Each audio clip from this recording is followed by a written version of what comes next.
Hello friends, I am Amrita. Welcome to all students. Let's teach now. Today we will talk about intelligence theory. आज हम intelligence की theory के बारे में आपको बताएंगे। तो फ्रेंड, इंटेलिजेंस और थ्योरी के बारे में बताने से पहले मैं सभी स्टूडेंट से ये रिक्वेस्ट करूंगी, यदि किसी भी स्टूडेंट ने मेरी पहली वीडियो वॉच नहीं की है तो प्लीज प्लेलिस्ट में जाकर के मेरी पहली वीडियो को वॉच कर सकते हो। तो फ्रेंड, अब मैं आपको बता रही हूँ कि एक कारक सिद्धांत किसे कहते हैं या एक तत्व का सिद्धांत किसे कहते हैं। One factor theory. तो फ्रेंड, यूनिफैक्टर है ना, यूनिट्राई एंड द और मोनार्चिक थ्योरी, या हम इसको एंड भी कह सकते हैं। ठीक है, ये इसका जो एक प्रतिपादन हुआ था फ्रेंड, ये 1905, 98 और 1911 में हुआ था। किस किसने किया था, क्या क्या किया था, मैं फ्रेंड आपको ये डिटेल्स में बताऊंगी।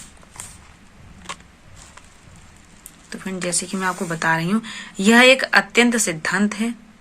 कैसा सिद्धांत है? अत्यंत सिद्धांत है। इस सिद्धांत के अनुसार बुद्धि में केवल एक प्रतिभात्मक क्षमता सम्मिलित होती है। कैसी होती है? प्रतिभात्मक। तो बुद्धि में केवल एक प्रतिभात्मक क्षमता सम्मिलित होती है। बीने ने बताया कि बुद्धि एक प्रकार की होती है सभी में। तो बीने ने क्या बताया? बीने ये इस बात को यहाँ कह रही हैं कि सभी में बुद्धि कैसी होती है? एक ही प्रकार की होती है, एक सी बुद्धि होती है। इस सिद्धांत के प्रतिपादन बीने, टर्मन और स्टर्न हैं। बीने, टर्मन और स्टर्न हैं।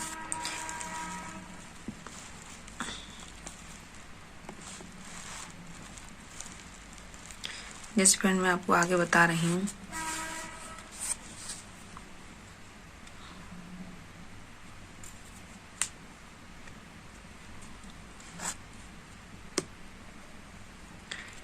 इस सिद्धांत के प्रतिपादक कौन है? बीने, टर्मन और स्टर्न।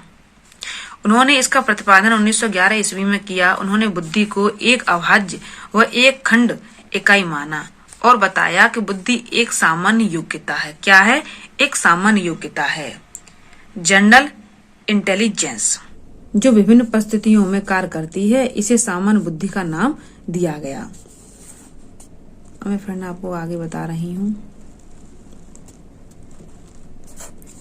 जैसे वास्तविक बुद्धि एक सर्वव्यापी मानसिक शक्ति है जो एक व्यक्ति एक कार्य को बुद्धिमान, बुद्धिमत्ता और कुशलता के साथ करता है तो दूसरे के साथ या दूसरा कार्य भी उसी प्रकार करेगा। जब मतलब कहने का एक सारा मीन्स ये है फ्रेंड यहाँ पर कि जब भी कोई व्यक्ति एक कार्य को कुशलता पूर्वक करता है, एक कार्य को क्या करता है? कुशलता पूर्वक करता है, तो फ्रेंड दूसरे कार्य को भी क्या करेगा? कुशलता ही पूर्वक करेगा।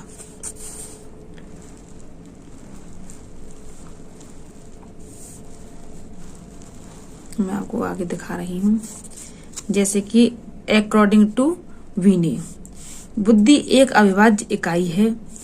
ठीक है, ये किसने कहा? बीने ने कहा। और फ्रेंड टर्मन ने क्या कहा? टर्मन ने इसको एक पूर्ण खंड मानता है। क्या मानता है? एक पूर्ण खंड मानता है। इसी का दूसरा नाम है मोनार्चिक थ्योरी, जिसे राजशाही सिद्धांत भी कहते हैं।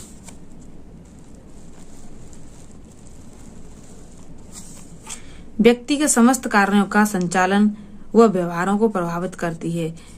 कौन प्रभावित करती है? हमारी क्या प्रभावित करती है फ्रेंड? हमारी बुद्धि। हमारी बुद्धि। तो फ्रेंड जिस तरीके से हमारे पास बुद्धि होगी वैसे ही हमारे क्या होंगे?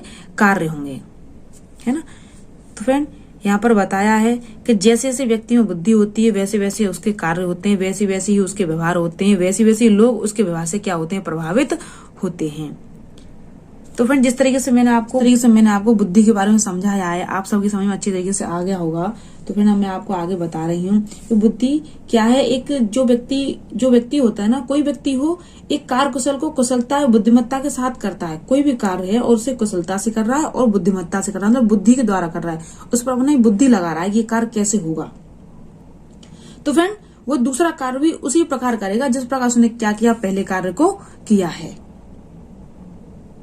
तो बीने ने बताया कि बुद्धि एक अविभाज्य इकाई है और टर्मन ने इसको एक पूर्ण खंड माना और इसी का दूसरा नाम रख दिया। क्या रख दिया? मोनार्चिक थ्योरी।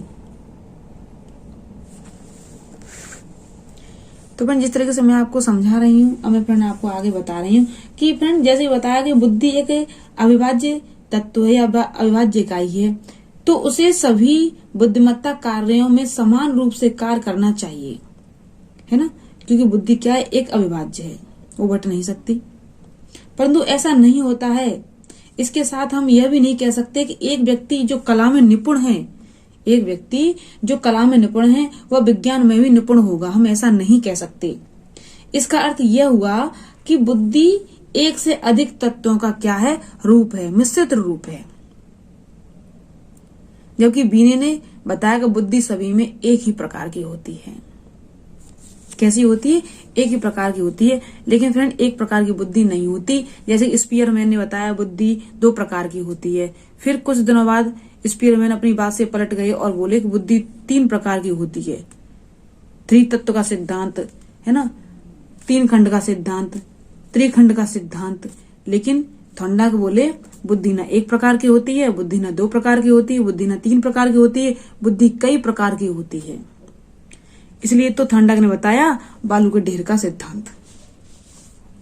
जैसे बालू के ढेर के सिद्धांत में कितने चमकीले कण होते हैं, क्या तुम किसी को निकाल सकते हो? ऐसे ही बुद्धि कैसी होती है, एक इसी प्रकार की होती है। बुद्धि बहुत प्रकार की होती है, बुद्धि अनेकों प्रकार की होती है। जितने प्रकार के व्यक्ति होते हैं उसमें उतनी ही प्रकार की क्या होती है, बुद्धि होती है। अलग अलग व्यक्तियों में अलग अलग प्रकार की क्या होती है, बुद्धि होती है।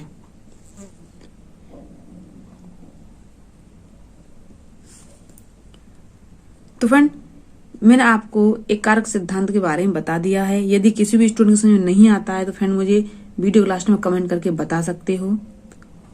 और फ्रेंड मैं आपसे रिक्वेस्ट कर रही हूँ, यदि आप मेरे चैनल को पहली बार वॉच कर रहे हो तो प्लीज बेल आइकन को प्रेस करके चैनल को सब्सक्राइब करना न भूलें, जिससे कि आने वाली नोटिफिकेशन आपको जल्दी ही प्राप्त हो जाए। और फ्रेंड वीडियो को लाइक और शेयर करना भी ना भूलें। Thank you watching for my video.